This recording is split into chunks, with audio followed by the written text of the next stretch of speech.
Olá, está no ar mais um Sala de Visitas, que nessa edição vai falar sobre a situação do mercado de trabalho para os idosos. A participação de pessoas entre 50 e 64 anos no mercado formal cresceu 30% entre 2010 e 2015, segundo dados do Ministério do Trabalho. Para entendermos os motivos desse crescimento considerável e quais são os desafios a partir dele, eu recebo o senhor Epitáfio Luiz Epaminondas, que é presidente do Sindicato Nacional dos Trabalhadores Aposentados, Pensionistas e Idosos. Obrigado pela presença, Luiz. Com a gente também a advogada trabalhista Patrícia Brasil, professora de Direito do Trabalho da Universidade Metrocamp. Obrigada, Patrícia, pela sua participação aqui no Sala de Visitas hoje. Obrigada. Para começar, eu queria, inclusive, a resposta dos dois sobre quais são os motivos desse crescimento entre essa faixa etária aí de 50 e 64 anos. O crescimento é a questão de que hoje, né, entre 2010 e 2015, era necessário ainda continua sendo necessário trabalhar depois da aposentadoria, porque quando aposenta a pessoa continua tendo que manter determinados padrões e determinadas questões que tem, porque o filho vai para a universidade, o neto vai para a universidade, e o que recebe, apesar do salário mínimo ter crescido, mas ele não responde a todas as necessidades que as famílias têm. Então é necessário que o idoso passe a trabalhar, visto que, se você pegar as cidades do interior, a tábua de pagamento da Previdência é o que mantém as cidades durante a primeira quinzena, né, do pagamento. É isso, Patrícia. A média salarial do aposentado não está acompanhando os gastos básicos? Isso é um dos fatores, e que no momento de crise acaba sendo o fator principal. Além desse fator, a gente tem uma alteração significativa no próprio perfil da população economicamente ativa no Brasil, que é uma população que está ficando mais velha. O Brasil já não é um país de crianças, ele já é um país de pessoas de mais idade, e isso tende a ser crescente. Então você tem um aumento da população economicamente ativa de 59 anos em diante, que também é a população que tem maior nível de escolaridade. E, portanto, a gente percebe na característica do mercado de trabalho brasileiro, o trabalho formal, que as pessoas com maior nível de escolaridade são as pessoas que têm maior número de vagas e que são as menos afetadas em uma situação de desemprego. Então, tem uma somatória de fatores e, obviamente, que esse fator de complementação de renda é o fator principal, sem dúvida. Mas, além disso, tem essa alteração de perfil que é muito importante. Patrícia, é até interessante você falar sobre isso, de nível de escolaridade, porque muitas vezes a gente vê nessas iniciativas de empregando mais 60, que algumas empresas, até grandes grupos, acabam adotando, que o idoso acaba adquirindo colocações um pouco mais baixas ali no setor de serviços, mesmo tendo uma graduação ou sendo preparado, tendo trabalhado 50 anos numa determinada área. Isso é bem frequente, não é? Nós não temos, infelizmente, a mesma última pesquisa, que foi a pesquisa do IPEA, relativa ao período de 2014 ao primeiro trimestre de 2017, ela não consegue aprofundar essas características. A gente percebe isso no dia a dia, no que é comum da gente acompanhar nas empresas. E isso acontece porque, sim, a gente vive uma discriminação muito grande em relação aos idosos no mercado de trabalho. Há um conflito de gerações que é difícil, não só no mercado de trabalho, mas na vida do cotidiano é complicado. E a gente teve ainda uma série de programas no período do governo Lula, que eram programas profissionalizantes voltados para pessoas com mais idade, programas educativos, mas que eram programas técnicos, né? Então a gente acaba tendo, sim, esse reflexo também de uma ocupação muito grande daqueles que estão voltando ao mercado de trabalho para ocupações não tão privilegiadas. Não há, volto a dizer, não há uma uniformidade nisso. Não podemos afirmar que no Brasil os idosos vão só para esse tipo de ocupação.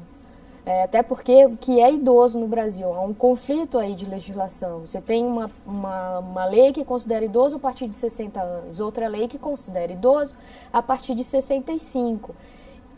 Você não consegue, com essa média de idade, estabelecer um padrão de capacidade de trabalho das pessoas. Varia demais. O Brasil é muito diverso e varia muito de região para região. Então, tem essa questão também e tem o preconceito muito forte, não só no mercado de trabalho.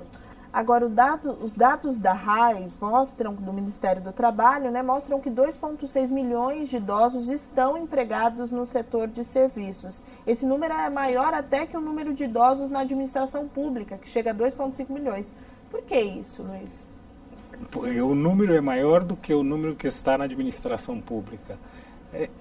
Esse número, ele tem que ser maior, porque o mercado de serviço é maior do que a administração pública. Mas eu acho que também a administração pública é mais sensível, ela aceita mais o idoso dentro do mercado de trabalho.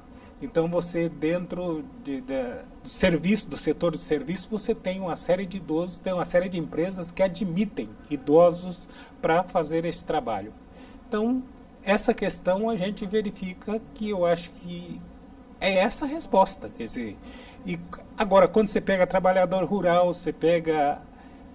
Isso já não responde a essa questão, porque ela tem uma fase, ela pega um conjunto, ela não pega o conjunto geral.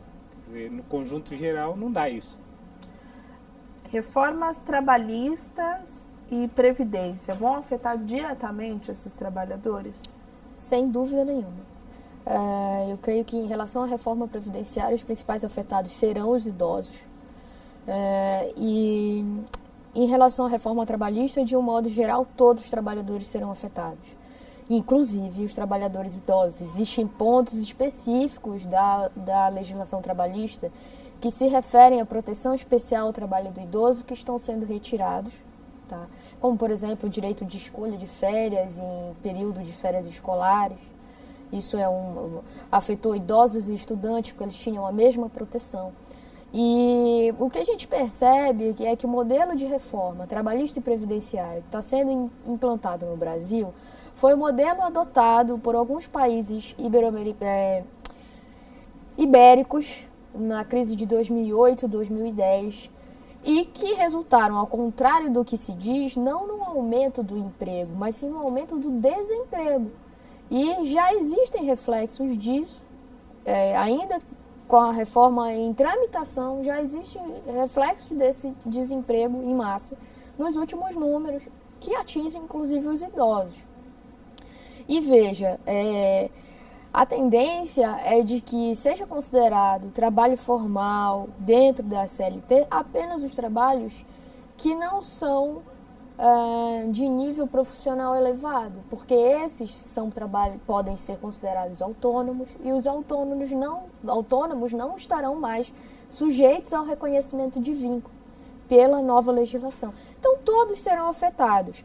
E em relação à previdência, você estende o período, né, de trabalho. Você também vai ter alterações no sistema de Seguridade e Assistência Social, que impacta diretamente nos idosos. E aí você precisa analisar algumas questões. O perfil de trabalho no Brasil não é uniforme. A maioria dos trabalhadores não é trabalhador formal. Os idosos têm um número grande no trabalho formal? Sim, mas ele, na maioria das vezes, se você pega Norte e Nordeste, é trabalhador rural que não é sujeito a vínculo de emprego, como o Luiz bem falou. Para eles, a reforma da Previdência consegue ser pior, porque altera o pouco benefício que o trabalhador rural, que não era vinculado, mas que poderia pagar independentemente, contribuir, vai deixar de ter. Então, assim, para os idosos, especialmente, a reforma previdenciária vai ser extremamente sacrificante. E a equidade não tem. Exatamente. E eles continuam, os que já são aposentados, continuam contribuindo e vão ter cada vez menos serviços. Se você pega, por exemplo, você vai a Portugal hoje, você vai encontrar um país essencialmente de idosos e que você vê pessoas com sérias dificuldades de locomoção tendo que ir trabalhar com o transporte público. é uma situação complicada e que vai ter no Brasil. Isso é fato. A situação, a importação desse modelo é idêntica e os resultados podem ser piores, dadas as nossas características locais. Você falou um pouco sobre equidade, Luiz. Explica um pouco para a gente sobre essa sua colocação. Porque equidade não é a mesma coisa que igualdade. Equidade quer dizer, se eu pegar e falar, eu vou trabalhar a questão de média. Eu pego um salário de juiz de R$200 mil e pego o salário de um trabalhador que ganha R$1.000, a média dá R$100 mil, que é uma coisa louca. Ou então eu pego quem ganha 10 salários mínimos, pego um que ganha um salário mínimo, a média dá 5 salários mínimos, que não é isso. Se nós no Brasil, onde 75% da população recebe um único salário mínimo, nós temos que pensar como trabalhar a equidade para isso. E quando você trabalha a questão do aumento do tempo de trabalho, do aumento da idade, você também prejudica os mais pobres, os que menos ganham. Porque você pega no cinturão da miséria, que são o cinturão da miséria do país e das cidades, é onde tem as pessoas que ganham menos, as pessoas mais pobres, elas começam a trabalhar aos 16 anos. E quando vai aposentar aos 60 ou aos 65 anos, ela tem que trabalhar 50 anos. O que não é interessante para ela continuar pagando a Previdência. Quer dizer, então você está fazendo uma analogia de quebrar a Previdência logo aí na frente. Sim. Quer dizer, você vai fazer o que com isso? Então é necessário que você pense como equalizar essa questão. E isso é uma questão de discussão de política pública. Como abre uma discussão de política pública para que possa equalizar essa questão. Não tirar uma média. Tirar uma média qualquer um tira. Quer dizer, agora, você trabalhar essa questão é mais difícil. Nós tivemos agora, teve o Fórum de Madrid mais 15, que é a discussão do envelhecimento. Envelhecer, a gente passa a envelhecer a partir do momento que nasce. Não é envelhecer depois dos 60, você envelhece desde quando nasce. Você nasceu, você começa a envelhecer. E se você começa a envelhecer quando você nasceu, é necessário que você envelheça com qualidade de vida. Não dá para você falar, envelheceu e depois de velho é que eu vou pensar o que fazer com o velho. É necessário que nós criamos política pública que comece a pensar a questão do idoso no país, porque em 2050 nós vamos ter metade. Metade de idoso e metade de pessoas não idosas. Por quê? Porque hoje a natalidade é menor, a taxa de natalidade é menor e o envelhecimento vem aí. Então começa a alcançar um, a alcançar o outro. Então a árvore genealógica ela passa ao invés dela ficar uma pirâmide, ela começa a ficar mais bojuda, começa a baixar. E como trabalhar essa questão com o idoso se nós não temos política pública que alcance, que abarque essa discussão da pessoa idosa, do idoso. Não basta botar o idoso só no mercado de trabalho. É necessário que nós criamos política pública e criamos condições para que essas pessoas vão para o mercado de trabalho. Porque muitos deles também estão com doenças. Tem Alzheimer, tem demência, tem uma série de problemas que acarretam a pessoa após os 50 e 64 anos. E uma outra coisa, plano de saúde, ele vale até os 59 anos. Por quê? Quando chega a 60 anos, ele triplica o valor. E aí? Quem quer que veja isso? Aonde quer que conserta essa questão? No próximo bloco tem mais discussão sobre idosos no mercado de trabalho. Fica aqui com a gente que o Sala de Visitas volta já já.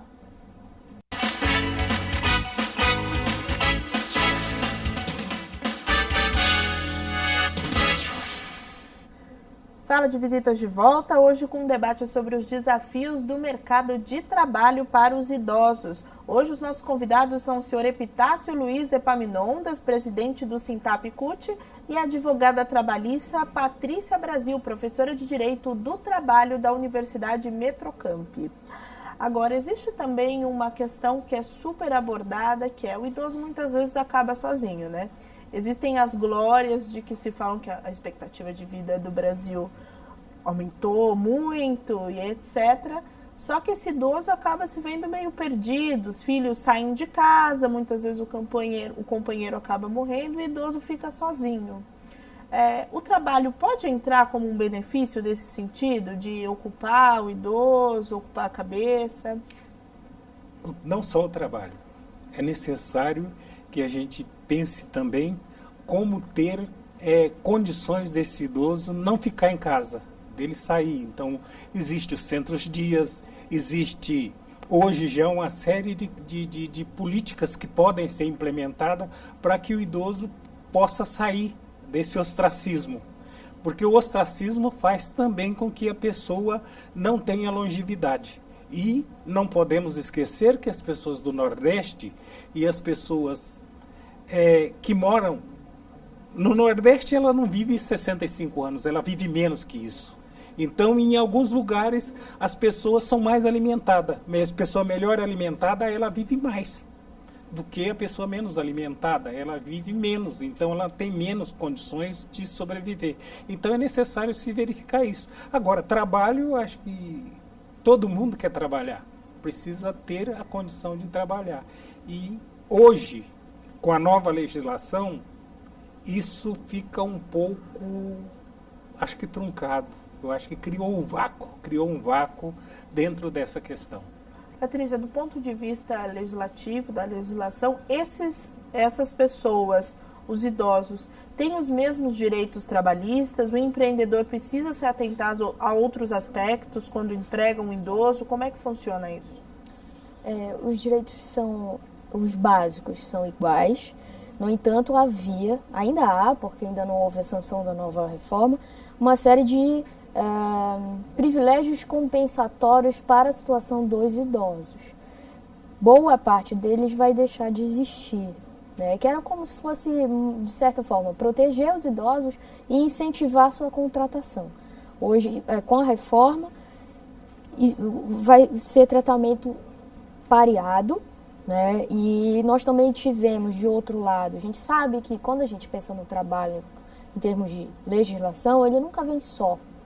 Essa lei nunca vem só, ela vem com um aparato de cidadania ao redor. Como, por exemplo, programas de formação, de recolocação e etc. E a gente sabe que esses programas deixaram de ter investimentos do ano passado para cá em função dos ajustes que o governo federal operou no orçamento. Então, provavelmente a gente vai deixar de ter esse incentivo à contratação. Eles vão continuar sendo absorvidos nos sentidos tanto dos que têm maior qualificação, tanto como subforça, como uma força mais barata de trabalho, pela necessidade de complementação de renda.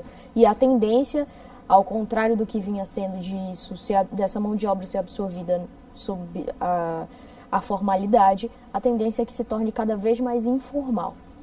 Luiz, agora a gente falou bastante sobre políticas públicas. Inclusive, a gente veiculou recentemente no Jornal da Câmara um curso para idosos para aprenderem a mexer no smartphone, ali no dia a dia do WhatsApp, do banco, porque muitas vezes a família não tem paciência, né, de ensinar e etc. Também faltam políticas públicas, né, porque hoje falar de tecnologia é falar de mercado de trabalho. Você Sim. precisa estar inteirado nisso, né? É necessário e eu acho que... a gente vem trabalhando já essa questão no sentido de que dê formação para a pessoa idosa. Quer dizer, quando falo trabalhar a questão de casa-dia, trabalhar os centros de referência, são centros que também podem estar formando essas pessoas para que elas possam estar voltando para o mercado de trabalho ou elas tendo uma vida da forma que elas acharem melhor, desde que a aposentadoria delas garantam isso. E também tem uma série de pessoas que não têm aposentadoria e que é necessário se verificar, porque, como disse a doutora, existe uma coisa que é o seguinte: o LOAS, o BPC, que também vai ser afetado com a legislação que está vindo. Quer dizer, essa legislação ela muda essa questão. Quer dizer, ela melhora na questão do oxagenário aí, da pessoa acima de 80 anos, mas até onde? Quer dizer, nós estamos discutindo uma faixa. Como se discute essa coisa do conjunto. O conjunto é que eu acho que tem... O conjunto da ópera é que eu acho que tem que ser visto para poder trabalhar isso. Porque não dá para você trabalhar uma partezinha só. Você pode trabalhar. Você tem um projeto geral, você trabalha uma parte dele. Mas como trabalhar essa questão, qual a política, porque tudo é ligado à política, qual a política pública que você faz e que pode responder isso? Como a sociedade civil pode ajudar nessa questão da política pública? Como que a gente pode pensar na questão de quem eleger para poder trabalhar essa questão para as pessoas que aí estão? como que os nossos legisladores passam a pensar a pessoa idosa, a pessoa com mais idade? Porque todo mundo vai envelhecer. Então hoje, quando envelhece, existe uma invisibilidade, existe uma parede ali que você fica invisível, você passa a ser invisível. E então é necessário que a gente trabalhe o empoderamento da pessoa idosa, onde ela possa ser ator na situação que está. Ela não pode ser mero coadjuvante, é necessário que ela comece a assumir as questões da pessoa idosa, discutir a questão da pessoa idosa, aprender as coisas que a pessoa idosa não aprendeu na época dela e que comece a aprender isso, porque a tecnologia está e não tem jeito mais de voltar, não volta mais, é necessário aprender. E quando tem esse curso, eu acho que é louvável tudo isso que as pessoas aprendem e quando se tem iniciativa para se fazer isso. Eu acho que esse é o caminho de como fazer isso, e num país que hoje está envelhecendo e que já envelhece a passos largos, é necessário nós pensarmos essa coisa com muita sensibilidade. Agora, Patrícia, quando eu saí do mercado de trabalho, resolvi retomar por N questões. Quais são os aspectos que esse trabalhador deve ficar atento? Aliás, eu voltaria lá atrás. Não é porque ele se aposentou que ele precisa deixar o trabalho, tá? Existe uma certa confusão em relação a isso. Tem gente que se aposenta e acha que porque eu aposentei eu tenho que sair, eu tenho que pedir demissão. Não necessariamente. Isso tem que ser conversado com a empresa e isso não mudou. A segunda questão é, ele volta a ser um trabalhador como qualquer outro trabalhador. Teoricamente, ele tem uma ou outra proteção ainda, como, por exemplo, a prioridade na escolha de férias. Ele tem, tá? Mas o funcionamento é o mesmo. Ele tem que ter acesso ao contrato de trabalho, ele tem a limitação de jornada, ele pode, em função de questões de saúde, ter limitação mesmo de funções, e é por isso que às vezes a gente vê que quando o trabalhador retorna, ele não está mais na área da produção, ele está ou no administrativo, ou ele está no serviço, além da característica da própria economia brasileira ser de economia de serviço. Então, assim, ele precisa estar atento como qualquer outro trabalhador, e em especial considerando a condição física em que ele se encontre, as proteções especiais, e sabendo que ele não é porque ele já tem a sua aposentadoria ou porque ele volta para o mercado de trabalho que ele vai perder alguma coisa, ele simplesmente vai complementar. Então, o cuidado é o mesmo, de qualquer trabalhador. Agora, Luiz, para o idoso que quer retornar ao mercado de trabalho, quais são as dicas, os primeiros passos, como ele pode vencer essas barreiras para voltar a trabalhar? Tem alguns que nem param de trabalhar, continuam trabalhando, entende? Mas é necessário, às vezes, a pessoa se requalificar, ter requalificação. E trabalhar a questão da requalificação, trabalhar a questão de formação, trabalhar a questão de poder informatizar, ter melhor condição, para melhor condição no mercado. E também uma outra coisa que é necessário se verificar, o idoso não tem mais aquela força de trabalho que ele tinha enquanto jovem, onde há a discriminação e há o choque de cultura, o choque de idades, onde o jovem ele vai disputar a mesma vaga que o jovem está disputando. Então o jovem está disputando a mesma vaga de trabalho. E ele vai ser mais um no mercado cobrando essa vaga de trabalho. E se ele vai, ele tem que estar qualificado. Então é necessário, para que ele seja bem pago, ele seja bem sucedido. A gente vê cada vez mais comum idosos retomando a graduação, né, ou iniciando uma graduação. Que também é um momento que ele pode, porque durante a vida ele cuida dos filhos, depois cuida dos netos e depois é que ele vai pensar em cuidar nele. Quer dizer, eu me formei depois que eu era casado, depois que eu estava quase aposentando, e estava fazendo recentemente. É que eu fui operado e parei, eu estava fazendo pós-graduação em gerontologia. Porque agora é que deu condições de poder fazer. E as pessoas mais velhas, ela pode fazer, porque eu acho que a gente só acaba quando morreu. Antes disso, você continua e tem que continuar lutando.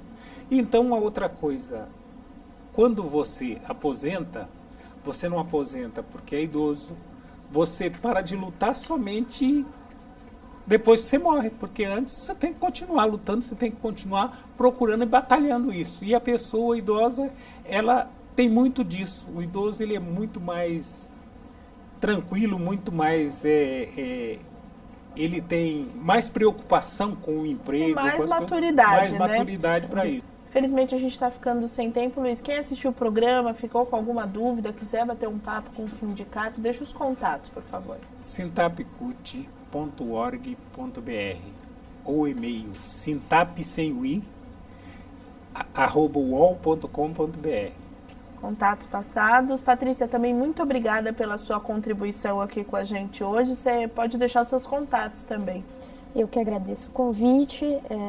Meu e-mail é patricia.brasil@metrocamp.edu.br. Eu queria agradecer o convite, dizer que a gente está à disposição. Se é para falar de trabalhador, falar de idoso, a gente está à disposição sempre. Obrigada a você também que nos acompanhou em mais um debate importante aqui no Sala de Visitas. Até o próximo programa TV Câmara São Paulo, informação para a cidadania.